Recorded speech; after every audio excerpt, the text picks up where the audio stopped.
Friends, welcome to the my channel S K tech life YouTube channel. Friends, ಇವತ್ತಿನ update ಬಂದ್ಬಿಟ್ಟು ATM payment bank RBI ban ಮಾಡಿದೆ. ಅದರ ಸಲುವಾಗಿ ban ಆಗಿದೆ ಅಂತ ನಿಮಗೆ ಈ ವಿಡಿಯೋದಲ್ಲಿ ಸ್ಟೆಪ್ ಬೈ ಸ್ಟೆಪ್ ತಿಳಿಸ್ಕೊಡ್ತೀನಿ. ವಿಡಿಯೋನ ಸ್ಕಿಪ್ ಮಾಡಕ್ಕೆ ಹೋಗಬೇಡಿ. ಸ್ಕಿಪ್ ಮಾಡಿದ್ರೆ ನಿಮಗೆ ಕಂಟೆಂಟ್ ಅರ್ಥ ಆಗಲ್ಲ. ಕಂಟೆಂಟ್ ಅರ್ಥ ಆಗಿಲ್ಲ ಅಂದ್ರೂ ಕೂಡ ನೀವು ಪೂರ್ತಿ ವಿಡಿಯೋ ನೋಡಿದ್ರು ಕೂಡ ನಿಮಗೆ ಯೂಸ್ಫುಲ್ ಅನ್ಸಲ್ಲ. ಅದೇ ರೀತಿ ನಮ್ಮ ಚಾನಲ್ ಯಾರಾದರೂ ಹೊಸದಾಗಿ ನೋಡ್ತಿದ್ದರೆ ದಯವಿಟ್ಟು ಸಬ್ಸ್ಕ್ರೈಬ್ ಆಗಿ, ಪಕ್ಕದಲ್ಲಿ ಬೆಲ್ ಆಕ್ಟಿವೇಟ್ ಮಾಡಿ. ನಾನು ಯಾವುದೇ ವಿಡಿಯೋ ಅಪ್ಲೋಡ್ ಮಾಡಿದ್ರು ಕೂಡ ನಿಮಗೆ ನೋಟಿಫಿಕೇಶನ್ ಬರುತ್ತೆ.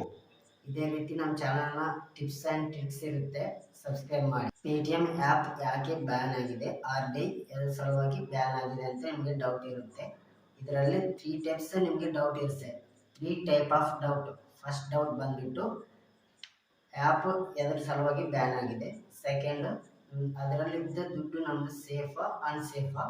ಥರ್ಡ್ ಬಂದ್ಬಿಟ್ಟು ಅದರಲ್ಲಿದ್ದ ಹಣನ ನಮ್ಗೆ ರಿಫಂಡ್ ಬರುತ್ತಾ ಮತ್ತು ಬೇರೆಯವ್ರಿಗೆ ಸೆಂಡ್ ಮಾಡ್ಬೋದು ಅಂತ ನಿಮಗೆ ಈ ವಿಡಿಯೋದಲ್ಲಿ 3 ಡೌಟ್ಸ್ ಕ್ಲಿಯರ್ ಮಾಡ್ತೀನಿ. ಎಂಡ್ ತನಕ ವಿಡಿಯೋ ನೋಡಿ.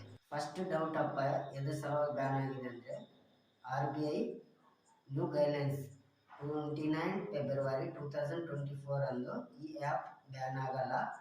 ಓನ್ಲಿ ಪೇಟಿಎಂ ಪೇಮೆಂಟ್ ಬ್ಯಾಂಕ್ ಅಂದರೆ ಬ್ಯಾಂಕ್, ಆ ಆ್ಯಪ್ನಲ್ಲಿ ಬ್ಯಾಂಕ್ ಇರುತ್ತೆ ಅಲ್ಲ, ನಾವು KYC ಮಾಡ್ತೀವಲ್ಲ, ಬ್ಯಾಂಕ್ ಥರ ಅದರಲ್ಲಿ ಒಂದು ಬ್ಯಾಂಕ್ ಇರುತ್ತೆ. ಆ ಬ್ಯಾಂಕ್ನಂತೆ ಇವರು ಬ್ಯಾನ್ ಮಾಡ್ತಾರೆ. ಅದರಲ್ಲಿದ್ದ ನಮ್ಮದೇ ಅಕೌಂಟ್ ಆದ ಬೇರೆ SBI ಯಾವುದನ್ನ ಅಕೌಂಟ್ ಆ್ಯಡ್ ಮಾಡಿರ್ತೀವಲ್ಲ, ಅದರಿಂದ ನೀವು ಟ್ರಾನ್ಸ್ಲೇಷನ್ ಮಾಡ್ಬೋದು ಮತ್ತು ರಿಸೀವ್ ಕೂಡ ಮಾಡ್ಬೋದು. ಅದ್ರಿಗೇನು ಪ್ರಾಬ್ಲಮ್ ಇಲ್ಲ. ಇವ್ರದ್ದೇ ಆದ ಪೇಮೆಂಟ್ ಬ್ಯಾಂಕ್ ಇರುತ್ತಲ್ಲ, ಅದೊಂದೇ ಬ್ಯಾನ್ ಆಗುತ್ತೆ. ಮತ್ತು ವ್ಯಾಲಿಟಿಯದಲ್ಲಿದ್ದ ರೊಕ್ಕ ಹಣ ಕೂಡ ರಿಫಂಡ್ ಆಗುತ್ತೆ, ಬೇರೆ ಅಕೌಂಟ್ಗೂ ಮಾಡ್ಕೋಬೋದು. ಸೆಕೆಂಡ್ ಡೌಟು, ಅದರಲ್ಲಿದ್ದ ನಮ್ಮದು ಹಣನ ರಿಫಂಡ್ ಆಗುತ್ತಾ ಇಲ್ಲ ಅಂತ. ನಿಮಗೆ ಅದರಲ್ಲಿದ್ದ ಹಣನ ರಿಫಂಡ್ ಆಗುತ್ತೆ ಮತ್ತು ನೀವು ಬೇರೆಯವ್ರು ಕೂಡ ಸೆಂಡ್ ಮಾಡ್ಬೋದು.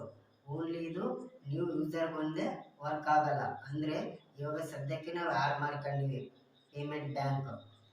ನ್ಯೂ ಯೂಸರ್ ಅಂದರೆ 29 ಆದಮೇಲೆ ಬ್ಯಾನ್ ಆದಮೇಲೆ ಅವರು RBI ಪ್ರಕಾರ 29 ಫೆಬ್ರವರಿ ಲಾಸ್ಟ್ ಬ್ಯಾನ್ ಆಗುತ್ತೆ ಅಂತಂದರೆ, ಅದಾದ ನೆಕ್ಸ್ಟ್ 29 ಆದಮೇಲೆ ನ್ಯೂ ಯೂಸರ್ಗೆ ATM ಬ್ಯಾಂಕ್ ವರ್ಕ್ ಆಗಲ್ಲ. ನ್ಯೂ ಯೂಸರ್ಗೆ ಅದು ಬರೋಂಗಿಲ್ಲ. ಓಲ್ಡ್ ಯೂಸರ್ಸ್ಗೆ ಪೇಮೆಂಟ್ ಸೆಂಡ್ ಮಾಡ್ಬೋದು, ರೀಫಂಡ್ ಮಾಡ್ಬೋದು. ವ್ಯಾಲಿಡ್ ಒಂದೇ ಬಂದ್ಬಿಟ್ಟು ಅದರಲ್ಲಿದ್ದ ಹಣನ ನೀವು ಯೂಸ್ ಮಾಡ್ಕೋಬೋದು, ಸೆಂಡ್ ಮಾಡ್ಬೋದು. ಓನ್ಲಿ ಅದು ಪೇಟಿಎಂ ಬ್ಯಾಂಕ್ ಒಂದೇ ಬ್ಯಾನ್ ಆಗುತ್ತೆ. ಪೇಟಿಎಂ ಆ್ಯಪ್ನಲ್ಲಿದ್ದ ನಿಮ್ಮ ಬೇರೆ ಅಕೌಂಟ್ ಆಗಲಿ, SBI, ಕೆನರಾ, HDFC ಆಗಲಿ, ಅದರಲ್ಲಿ ನೀವು ಟ್ರಾನ್ಸ್ಲೇಷನ್ ಮಾಡ್ಕೋಬೋದು. ಓನ್ಲಿ ಅದರಲ್ಲಿ ವ್ಯಾಲಿಟ್ಟು ಮತ್ತು ಅವ್ರದ್ದೇ ಆದ ಪೇಟಿಎಂ ಬ್ಯಾಂಕ್ ಒಂದೇ ಬ್ಯಾನ್ ಆಗುತ್ತೆ. ಅದು ಓಲ್ಡ್ ಯೂಸರ್ಗೂ ಕೂಡ ವರ್ಕ್ ಆಗುತ್ತೆ. ನ್ಯೂ ಯೂಸರ್ಗೆ 29 ಆದಮೇಲೆ ಅವ್ರಿಗೆ ವರ್ಕ್ ಆಗಲ್ಲ. RBI ಇದೇ ರೂಲ್ಸ್ ಗೈಡ್ಲೈನ್ಸ್ ಅವರು ಕೊಟ್ಟಿದ್ದು. ಈ ಪೇಟಿಎಂ ಬ್ಯಾಂಕ್ ಗೈಡ್ಲೈನ್ಸ್ ಪ್ರಕಾರ ಅವರು RBI ಗೈಡ್ಲೈನ್ಸ್ ಪ್ರಕಾರ ಇವರು ವರ್ಕ್ ಮಾಡಿಲ್ಲ. ಅದ್ರ ಸಲುವಾಗಿ ಅದನ್ನು ಬ್ಯಾನ್ ಮಾಡ್ತಾರೆ. ಓನ್ಲಿ ಅದು ಪೇಟಿಎಂ ಬ್ಯಾಂಕ್ ಒಂದೇ ಬ್ಯಾನ್ ಮಾಡೋದು. ನೀವು ಅದರಲ್ಲಿದ್ದ ರೊಕ್ಕನ ರಿಫಂಡ್ ಮಾಡ್ಕೋಬೋದು. ಲಾಸ್ಟ್ 29 ದಾಟ ಮೇಲೆ ನೀವು ರೊಕ್ಕನ, ನಿಮ್ಮ ಹಣನ ರಿಫಂಡ್ ಮಾಡೋಕ್ಕಾಗಲ್ಲ.